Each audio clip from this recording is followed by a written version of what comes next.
Why do we feel so tired? It's rarely because of the work itself. It's because we are engaged in a constant, invisible war to win arguments that don't actually matter. Whether it's the friction between a mother and a daughter-in-law, or a colleague who insists on turning off the air conditioning during a heat wave, we feel a burning need to use logic to defeat them. We want to prove they are wrong. But here is the psychological truth.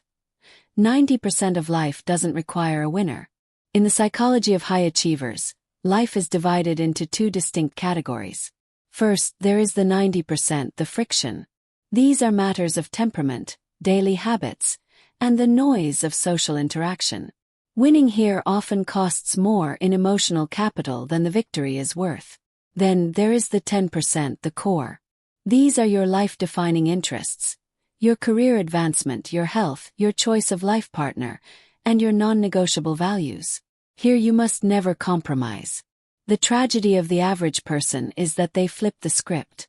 They fight like soldiers over the 90% and give away their 10% just for the sake of being nice. Think about the wisdom of a tactical retreat. Imagine you have a worker who only moves when prompted. You could spend your day lecturing him on work ethic and proactivity. You might even win that argument. But did the work get done any faster? No. You just added a layer of resentment. The real psychological tip is to focus on the objective, not the logic. If the goal is to finish the project without a complaint, just prompt him. Let him be lazy as long as the result is achieved. Your energy is too expensive to spend on trying to reform a stranger's character. This is also where people lose their future. The trap of small favors. Someone buys you a coffee every morning. They're nice to you. Then, when a major promotion comes up, they ask you to hand over your biggest client because they need the help.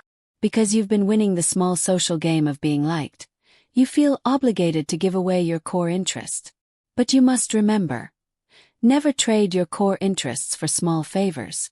A cup of milk tea is part of the 90% noise. Your career path is the 10% you must guard with your life. This principle is most vital in our families. The hardest role is often the son caught between his mother and his wife. If you try to use cold logic to solve their dispute, you have already lost. In family psychology, there is no correct logic, there are only emotions.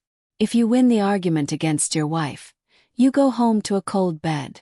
If you win against your mother, you carry the weight of guilt. The solution is to treat family friction like a passing storm. Don't analyze it, don't judge it. Just navigate through it. Save your strength for the 10%.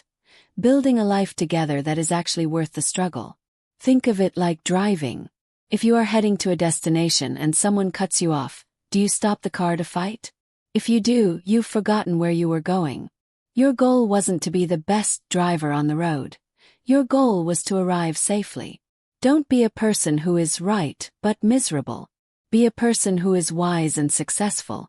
Let go of the 90% to preserve your life force, and hold the line on the 10% to preserve your fate. Next time you're about to argue, just ask yourself, is this the 90% or the 10%? The answer will change your life.